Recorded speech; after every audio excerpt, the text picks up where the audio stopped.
All right, very good afternoon to you, and you're welcome to the program. It's Good Afternoon, Ghana. We are serving the country still as issues keep coming up, and we'll be discussing what is going on. So what we're faced with currently is the limited registration exercise, and it has started. It took off yesterday across the country's district offices of the Electoral Commission.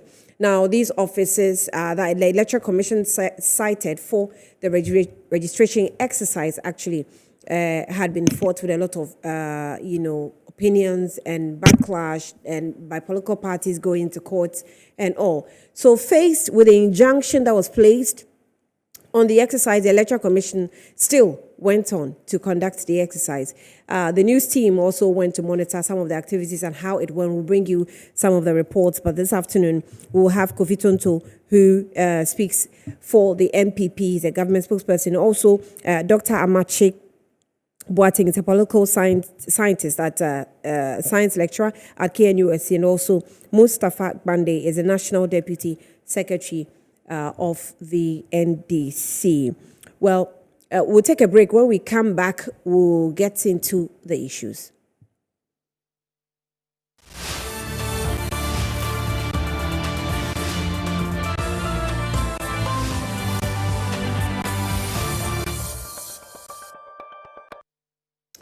All right, you're welcome back to Good Afternoon, Ghana. Let's go, cross over to the producers as they give us a report from Tamale how the limited registration exercise went. A very short video. Right, we must have some technical hitch, so we're giving you some details and videos of what's happening what happened in Tamale, in the northern part of the country, as far as the limited registration exercise is concerned. Let's give you another report that is in the Greater Accra region. I've been here for about 4 hours now, and to tell you the truth, the EC is doing contrary to what she even said she wants to do, that the party is against it. Because the initial announcement was that it will be done at the district level, which the NDC party is against it. Looking at the backlog of 4 years, we have those who attain 18, we have 19, we have 20, we have 21. And then we are battling with the district level. Yet she decided to pack 4 or 5 constituencies here. If you take your cameras round, you see the choke and the way people are going through a lot. Now the question is the Electoral Commission thinks that she's doing us a favor? No, she's not doing us a favor. She's being paid by the taxpayers' money. Okay? And so she's not doing us a favor. We should have been in our district. But according to them, they said this is their office for the district. Instead of having the district in our constituency, they have their district office here. So they gazetted this place. That is why we are having the registration here. In fact, if you are saying you do it at the district level, you have to go to the district of the members. Like, it's worrying, to be honest with you, because if I tell you I'm not worried about that, I'm lying to you. Because one, we have to bus people to this place. We have to buy food for them. We have to get canopies for them. We have to get chairs for them. That one is very worrying to us. So that one there, if I tell you as a constituency secretary, I'm just lying. Because I'm talking to you, we are now looking for money to get a car for the people to come here. So that one, I'm not happy with that. Because I agree with the district level. If you are saying you are doing it at the district level, I agree with that. But when you don't do it at my district and you bring me to another district, that is why I have a problem with the EC. That one I have complained to them. For almost about 30 minutes, I've been waiting to get my ID done. But it seems the whole place is hazy and noisy. And I'm actually in a queue, but the line isn't moving. All right, let's go onto the phone lines and speak with Mustafa Bande, who is the Deputy General Secretary of the NDC. Mustafa, thank you for your time, and you're welcome to Good Afternoon, Ghana. Did you have the opportunity to be in any of the district offices? What can you tell us? Thank you very much, Elafa. Mustafa, this is Annie. Yes, Annie, okay, sure. Yes. Sorry for giving you a new name. What we are experiencing is that there are constituencies where we experience that the machines are functioning, but it cannot print the cards. The other places where we are recording general systemic failures and breakdowns, systems and network breakdown, and the officers are not going offline, so they have to wait. There are places where the machines, cameras are not operating. There are places where the machines work, but very, very slow. So all of these, which we have noted, are occurring in NDC strongholds, places where NDC holds majority of the population is a place where these things are occurring. This goes to, vindicate our position that the ordinary reflection of the business of the Electoral Commission ought to have been within an electoral area or a polling station, so that just in the event that Ghanaians are not able to register within the time they were supposed to register, either owing to systemic failure, network challenges, or machine breakdown, they can conveniently go back to their homes, turn in the following day to come and register. However, the Electoral Commission is not willing to listen. These are the challenges we have warned the Commission prior to the start of these exercises, not just the NDC, all other political parties, excluding the MPP, because we all know that the MPP coming to associate with our position is pretentious, as they stand to benefit and are part of the conspiracy to lead an operation through registration exercise that disenfranchise Ghanaians, that makes sure that the exercise becomes very expensive and unincentivizing to the teeming youth who are determined to register and vote for His Excellency John Dramani Mahama come December 2024. And that is what we are experiencing right now. You identify these challenges in the NDC strongholds alone? Majority of, if you have 90% of the occurrence in NDC strongholds, it is reasonable to conclude that it is not a general problem, but it is selective and very politically motivated breakdowns that are occurring. What our suspicion is that if two new machines are brought to a place to come and work, and one breaks down at a place and the other is not breaking down, what it means is that one machine is faulty. What we get out of this whole thing is that the Electoral Commission deliberately sent 40 machines to the NDC areas and sent non-40 machines to the MPP area. What is more baffling is the breakdown of network, to the extent that the network is unstable in the registration in MDC strongholds and are not the same in MPP strongholds. It is confusing. And it's very stressful to Ghanaians.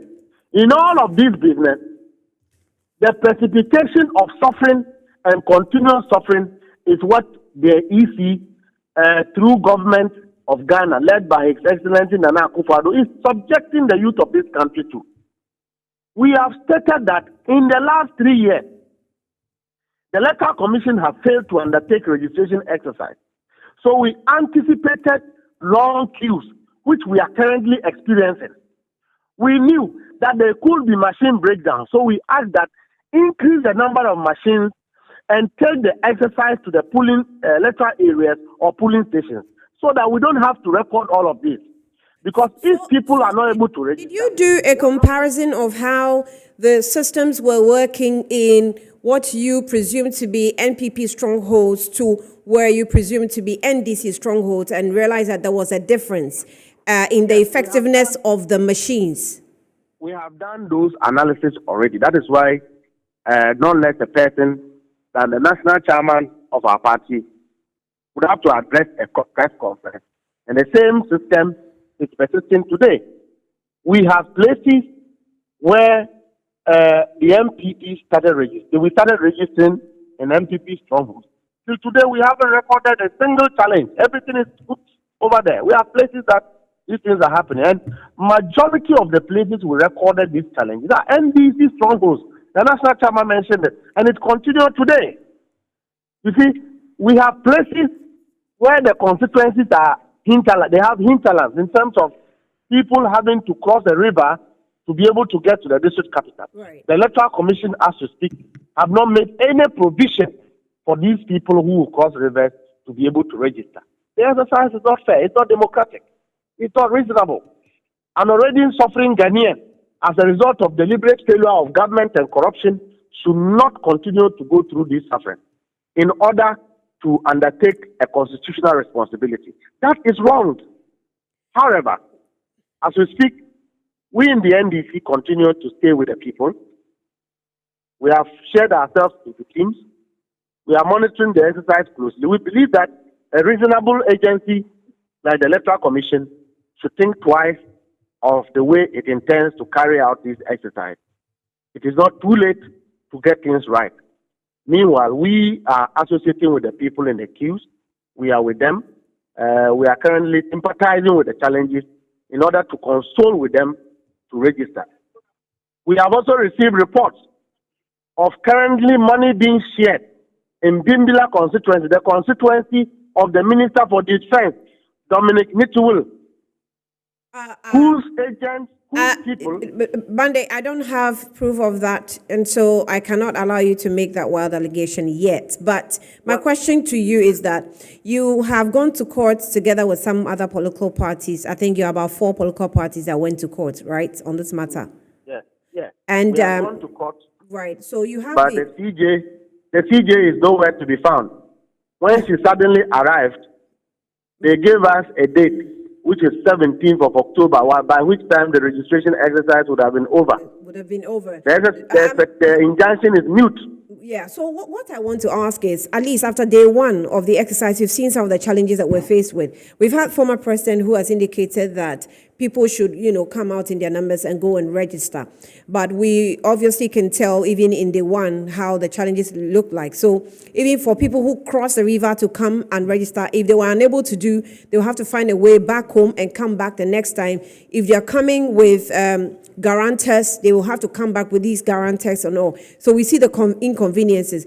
Why are you forcing yourselves to to register as a party, to urge people to register, and still are in court to put a stop to the exercise? If you can let me understand what thinking went into it. The move by the NDC and other reasonable political parties to go to court is not to halt the exercise. It is to be able to address the constitutional lapses. It was as far as the exercise it was is concerned. First of all to halt the exercise. Well, injunctions are not a manifestation of prevention of an exercise, but to prevent an action which will result in a kind of unfairness and break of human rights, so that those actions will be remedied before they are undertaken. That is the effect of injunctions. So we were not doing so to halt the exercise completely, but we are saying that we should wait and get the rules of engagement very right, because if a Ghanaian who is already going through challenges, who is unemployed, the president accepts that the country is going through challenges, and the effect of this is on the ordinary Ghanaian.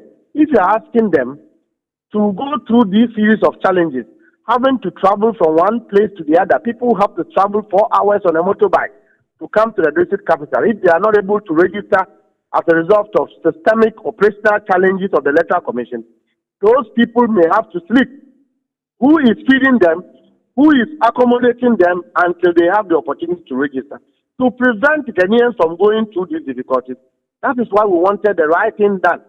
Because the law says that the Electoral Commission must create registration centers and make same accessible to all Ghanaians who are desirous of registering or voting. And that we believe that fighting the registration centers at the district office does not give Ghanaians the opportunity to have a proximity advantage. Ghanaians are very disadvantaged as far as this exercise as it stands is concerned. That is why we're in court. But It's a simple matter. Bosman Asare says that, well, even though you have the right to register from 18 years and above, it's not obligatory. So you can stay home if you feel is very inconveniencing. That is a very destructive response to the plight of Ghanaians. When the Electoral Commission undertakes procedures and processes that are so compelling and makes it so obvious that the process becomes unappetizing and unattractive to Ghanaians, he is coming at the backside of it to say that it's not compulsory. I mean, that is preposterous. And that is a reflection of very unreasonable public officer sitting, in front of a public institution that is required to serve a Ghanaian interest. Who told him that voting is not obligatory? Who told him that when Ghanaians have expressed desire, that desire should mean that they should spend so much of their own resources, go through so much pain to be able to register, simply because the Electoral Commission, with the aid of government, is making it very difficult for Ghanaians to do so. I mean, we can't have public officers conduct themselves in that manner. That is why we are afraid that the way I manage the Electoral Commission and the caliber of people who are commissioners today, who are politicians in disguise, is a recipe of disaster, chaos, and instability to our democracy. And if you want people who are epitome of that instability, it is the President, His Excellency Nana Akufo-Addo, who have led a regime whose objective is to compromise the independence of state institutions. He has succeeded in doing so with the Electoral Commission. He has succeeded in doing so with the judiciary. Today, you cannot get easy access to justice as far as our judiciary is concerned. To the extent that if you have to go and seek an injunction to ensure that the right thing is done, the Chief Justice won't give you same. That is the problem we have as a country. All right, Mustafa, hold on. Let me engage Dr. Amache Boateng, who's a political science lecturer at the KNUST. Doc, thank you for your time and good afternoon to you. Good afternoon. Right, thank you. Welcome to Good Afternoon, Ghana. So, Doc, how fair is this situation where you even have the posturing of the EC, sounding or looking like it is not ready to pay heed to any suggestion that is being put forward by the citizenry and is going ahead with a registration exercise that is fraught with so much challenges? Let me say good afternoon to your viewers.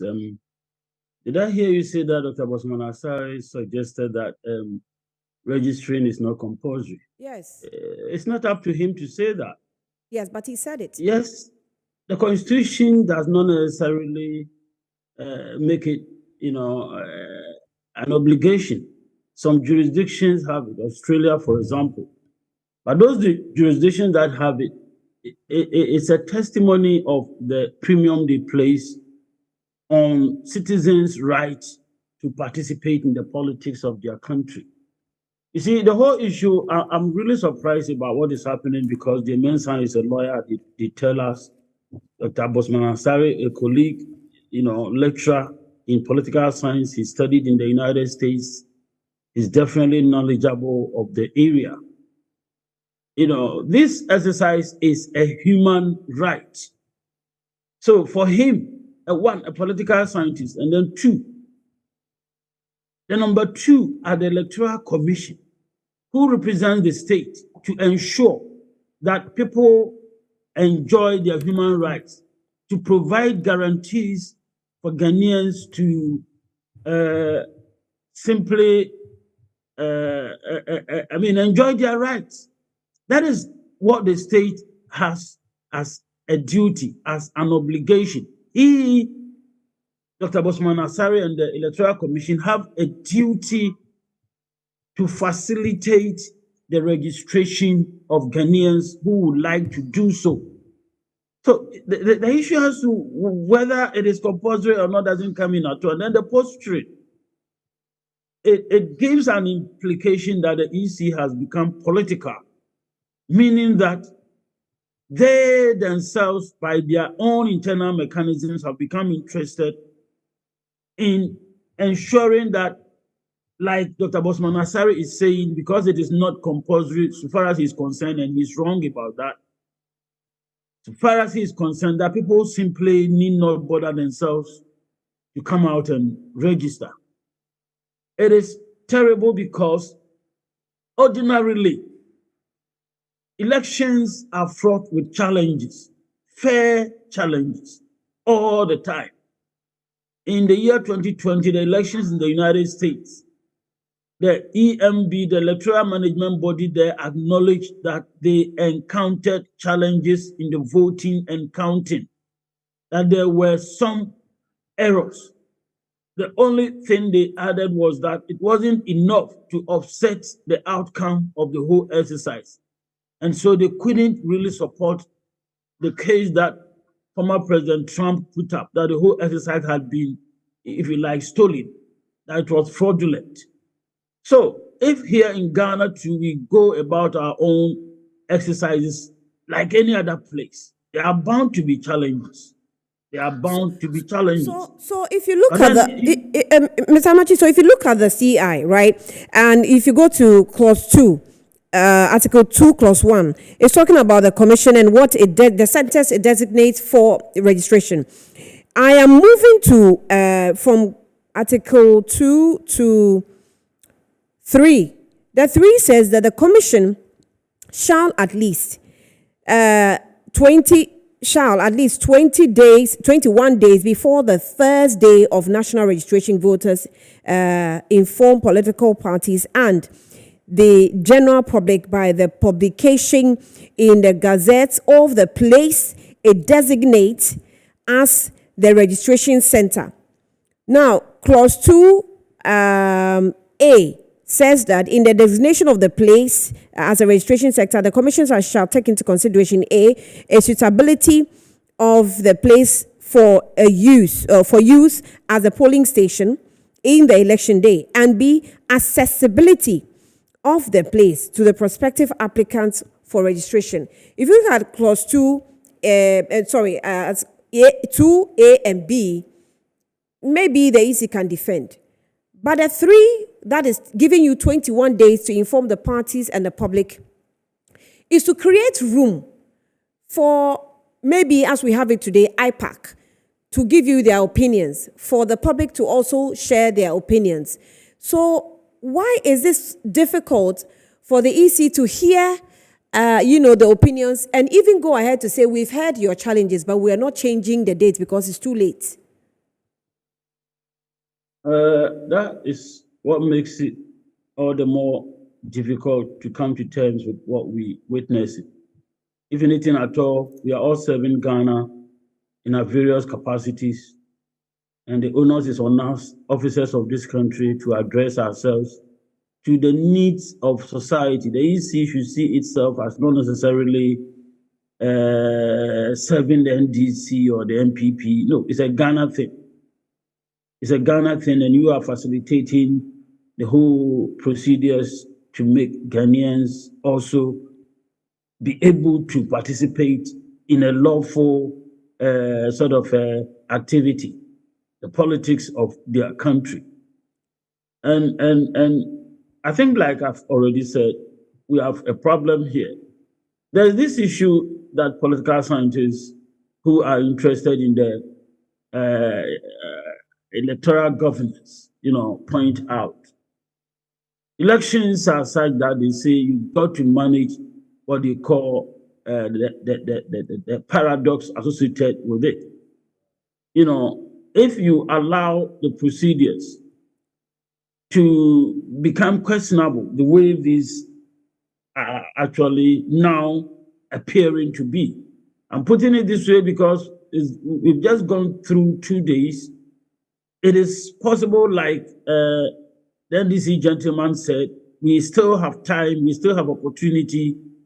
I'm using it, bringing in the EC to really right the wrongs, address itself to the concerns raised by Ghanaians, and do the right thing. It is possible for the EC to do that. But then if the EC doesn't do that, then it becomes obvious that, over here, you want to say that the EC consciously affected the rules. by misinterpreting it. I think the initial provisions you read itself, the element that brings in the need for the place of the exercise to be convenient to Ghanaians who want to participate in the exercise, takes it out of the offices, the district offices of the EC, because that place is not convenient. I don't need even to spend my own money to go out and get registered. It should be possible for me to walk to a registration center. It is the duty of the state, and in this case, the EC, to place the centers at convenient places. It should be possible for me to walk and go there. I don't need to travel over miles. I don't need to cross rivers. And so that when Ghanaians represented by their political parties, civil society organizations come out to voice these things out, there are genuine concerns that should be, heeded too. The EC is not in its own personal business. So that is the whole thing. It makes the whole development very, very difficult, for one to understand. Having mentioned development, do you foresee this challenge, influencing or intensifying what we call vote buying, since voting or election is a process and not an event? We've had most of the political leads financing the movements of new entrants into the register. And they have to, organize buses for everybody, including those who are just even guarantors and all that. How do you think this is? Yeah. When it happens like that, then it's rather the state that is facilitating this development. Because, like I said, that it should. I don't need to travel over miles. I don't need to cross rivers. So if the state is not ready to make it that easy, that possible, that convenient for me to go and get registered, then obviously someone will want to take advantage because they are interested actors in the whole exercise. And then that is an interesting thing. The mere fact that we're facilitating my registration today need not necessarily, mean that I'm going to stay with you, I'm going to vote for you. Although definitely, people will take advantage of that and facilitate the whole thing. Yesterday, I did listen to some media reports, and then some people, said that they were at the center for a very long time. They have been standing for more than 2 hours. I was told that the whole exercise doesn't allow chairs to be brought to the place. So you go there and you have to be standing for, long hours. You stand. That is interesting.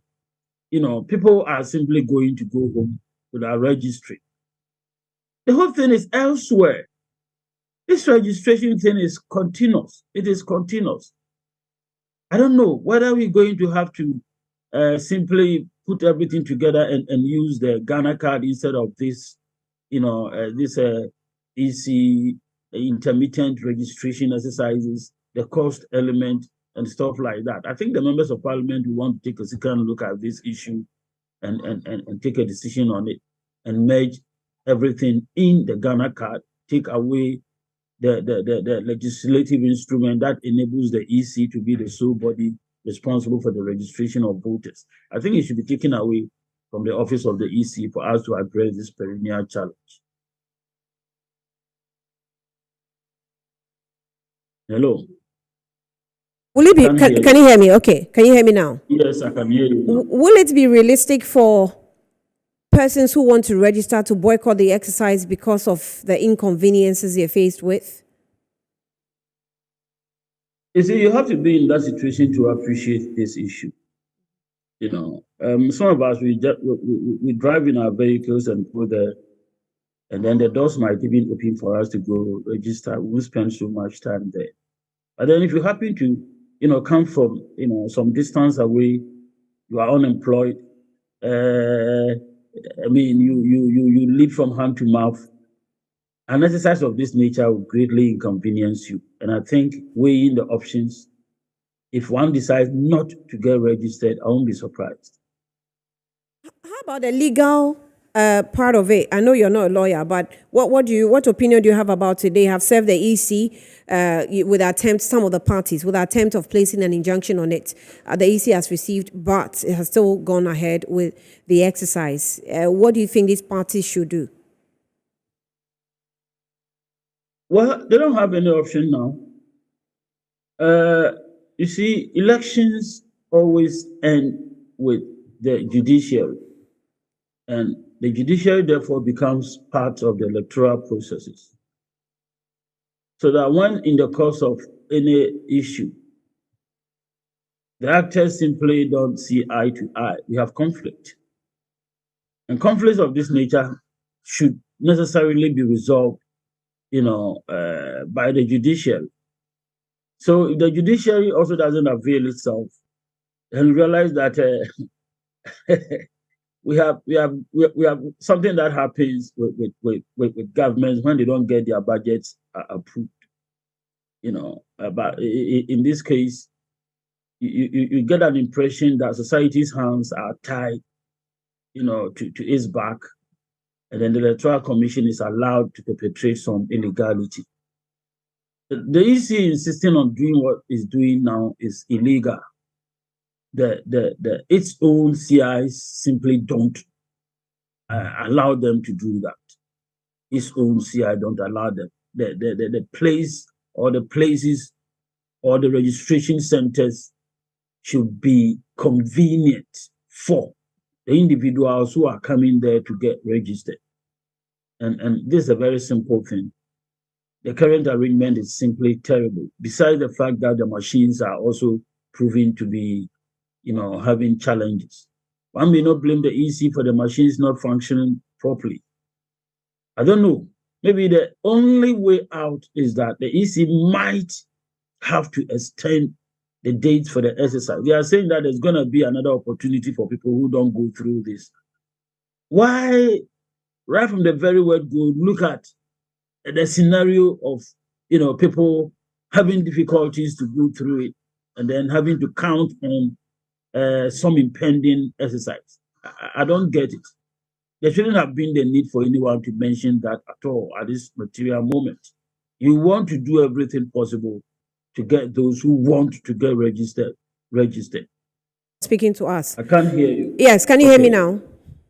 Yes, I can. Yes, so I'll end the interview here. I'm grateful. I'm sure I will engage you again because we're still engaging with the EC. Yes, let's see what they would say later. And Dr. Amache Boateng is a political science lecturer at KNUST. We still have Mustafa Bande. Kofi Tonto will also join us now. Is Kofi with us now? Okay, Mustafa. Hello, Mustafa. Yes, I can hear you. So I haven't listened to Dr. Boateng. Obviously, it's much ado about nothing. Well, the NDC have been speaking against what everyone is seeing, and that we have amply demonstrated that the exercise that is ongoing is an illegality. The exercise as it is ongoing is unreasonable. The exercise is skewed towards voter suppression and data gerrymandering, with the covert involvement of government led by Nanado, and then the MPP. The party is yet to take or advise itself if we have any other actions to manifest. But for the meantime. But in the meantime, why wouldn't you address the EC and leave the MPP out of it so that over politicization is avoided? I mean, where else are you seeing the hands of the MPP than the EC chair and deputies talking to this matter? Well, as far as elections are concerned, the beneficiary of any crooked means by government is the political party that bears the government.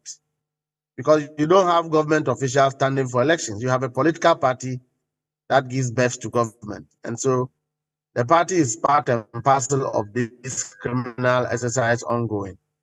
The electoral commissioner is a recruited MPP agent, well groomed to exercise the benefits that will aid the MPP in such a voter suppression agenda.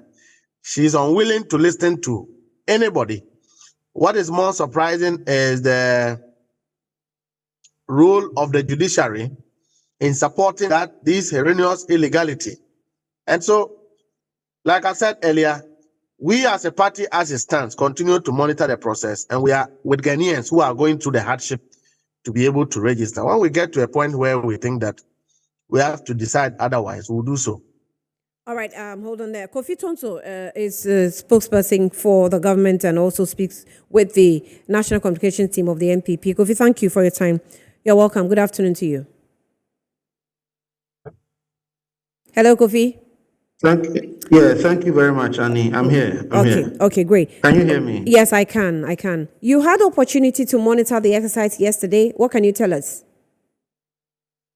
Thank you very much, and a very good afternoon to your viewers. I'm very alarmed by the comments. Is it the Deputy General Secretary of NDC? Right. Was he the one speaking? Yes, he was. Okay, I mean, I'm very, very alarmed by the comments of the Deputy General Secretary. I mean, the choice of words. I mean, that's quite unfortunate. I mean, even if there are issues that you want to raise concerns about, you may. That's your prerogative. You have every right to do that. But we shouldn't get to the point where we are calling people names, etc. Annie, Yeah. if you recall, the Electoral Commissioner presented a CI to Parliament for us to use Ghana card as the form of ID. And then the NDC vehemently opposed it, saying that they don't think we should use Ghana card only, and that we should use the guarantor system and go out there and allow people to use the guarantor system, etc. That is really what has necessitated the need for us to do this whole exercise. And if you have concerns that we should open it up from the districts to the various polling stations for people to be able to register at that level, that's fine.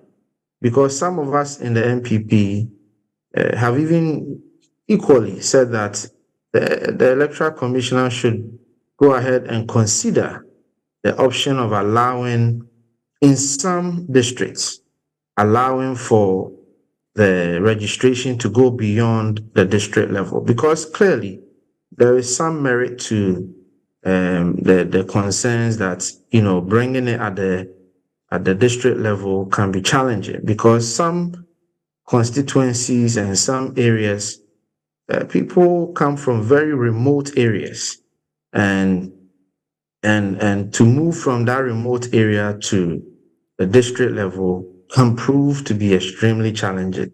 So we can identify these areas where it is very difficult for people to move to the districts, and then expand it so that people at those levels can vote. Someone was even citing an example of a constituency, Odotobri, in the Ashanti region, where part of that constituency falls within Central region. So for somebody to even come to the district capital, Jakobu, you have to go through a loop before you enter Ashanti region, before you get to Jakobu. So part of the district goes into Central region, making it extremely difficult for people to commute to the district capital. These are legit concerns, and we should all continue to engage the Electoral Commissioner to consider expanding it to cover these areas. But to go to the extent to make the comments that he made, I mean, that's quite alarming. But Kofi, and very unfortunate. I followed the youth organizer for the NPP, Salam Mustafa's live interaction on Facebook, and he made a comment that voting is not by force. If you cannot do it, you can stay at home. Is it coincidental that Bossman Asare made a similar comment on TV3 that it's not obligatory, so if you cannot, you stay at home? Well, I'm yet to hear these comments. To be honest with you, I couldn't follow Salam's live streaming when he did it. And I also haven't heard what Bossman Asare said. So I'm yet to hear those comments and the context to which they made such pronouncements. So it would be absolutely unfair to make a comment on it. I will definitely reach out to Salam once we finish and speak to him on this issue and hear exactly what he said. The Constitution guarantees anyone of sound mind who's 18 to be able to vote. And the Constitution enjoins the Electoral Commissioner to make available or accessible for such people to vote. But certainly the underlying point is that once all these structures are put in place, nobody can force any individual to vote. It still remains the prerogative and the right of any individual to vote or not. For example, I had a friend, so I put up, go and register on my WhatsApp status, and a friend messaged me and said, me, I'm not voting. I'm tired of politicians. That is the right of that person. Nobody can force that person to go and vote. Yeah, but you see, The least we can do. I think that language at some point we should pull the brakes on that posture. Oh well, it's your right, but yeah, we cannot force you. At the same time, we expect the NCCE to be conducting education, convincing people that vote is your right, cast your vote, and we spend money and pushing the NCCE to let people understand the importance of voting. So if we are on the other side, from on the other side, maybe at the EC level or in government, and as the NCCE is working, we are pouring sand in the gari of the NCCE, telling people that, well, it's not obligatory, so I can't force you to go and vote. That is wrong. Okay, so there's a difference. There's a very thin line.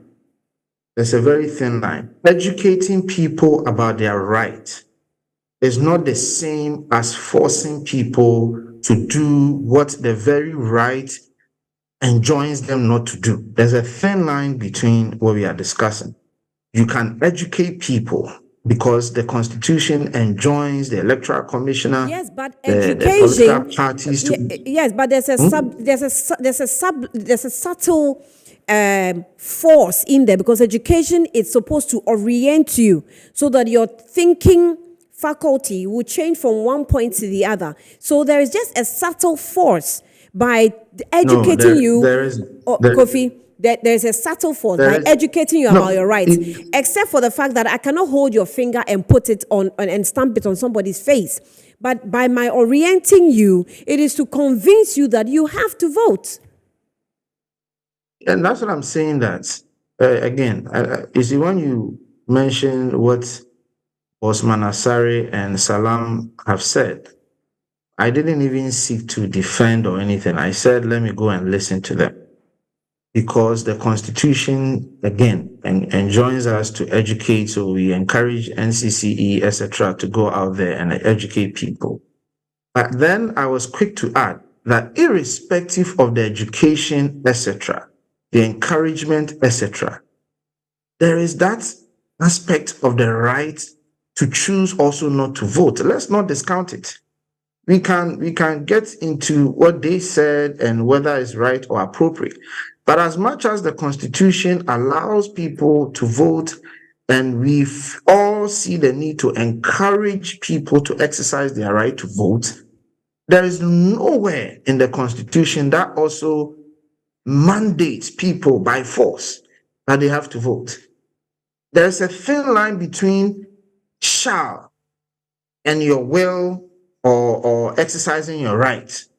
You know, the Constitution doesn't make it mandatory that you must necessarily vote. No, it encourages, and calls on people to exercise their civic duties. So NCCE will educate you on your right to exercise your civic duty, but they won't tell you that you are mandated. But anyways, that for me is not the bigger argument. The bigger argument, as I've already said, is that the electoral commissioner must necessarily do what it has to do to make it accessible and available for those who want to exercise that right to go ahead and exercise it. Right. So if it means expanding, then they have to expand it. But for people to attack the electoral commissioner, for me, that is quite unfortunate. You see, as I'm speaking to you, I'm trying to look for a quote of President Mahama that he made at Cape Coast. And I just can't seem to find it. There was a quote President Mahama made at that time criticizing persons who are seen as attacking the electoral commissioner. And he said that those who do that are persons who know they are going to lose the election already. So they do that to create an impression in the minds of people so that when they lose, they can blame the referee. Right. So what the Deputy General Secretary is doing, it's exactly what President Mahama said. Right. Let's vilify. That's actually the word President Mahama used. He said, those who know they are going to lose the match begin to vilify the electoral commissioner, tag the electoral commissioner, so that when they lose, they can go back and say, sorry, I mean, this is absolutely untenable. It's unfortunate. Right. Are you people going to attack every institution in this country? You've attacked the judiciary, you've attacked electoral commissioner, you've attacked anybody that you can attack. Listen, the constitution is clear, and you people should get it right. The posture you have taken as a political party that you've won the election and that you do everything to clinch power, you people need to get it out of your head. The bottom line is that you have to go and convince Ghanaians, 50% plus one, that you are the viable option to rule this nation. Nothing is set on a silver platter for you. Right. And Ghanaians, irrespective, no, Annie, I'm coming. No, my time is up. Irrespective of the challenges, irrespective of the challenges we are facing, Ghanaians still reserve the right to vote for the MPP. Right. So let nobody think in their own corner that they've won an election, take a posture that they will vilify and attack everybody. They will do everything to win power, and they don't care what happens in this country. Right. I'm sure we are monitoring the exercise. Kofi, we're monitoring the exercise. We'll engage you again. Maybe by Friday, we'll all meet here in the studio, and then we can have an extensive talk about how the exercise have gone so far. So for now, let's leave it here. Thank you anyway for your opening remarks on what you have observed after day one. That's Kofi Tonto there. He is a spokesperson for government and as well. And then Mustafa Bande is the Deputy General Secretary for the NDC. We also engaged Dr. Amachi Boateng, is a political scientist at KNUST. But let me just remind you that the Constitution, Article 42, says that every citizen of Ghana of 18 years of age or above and of sound mind has a right to vote and is entitled to be registered as a voter for the purpose of public elections and referenda. That's all time will allow us now.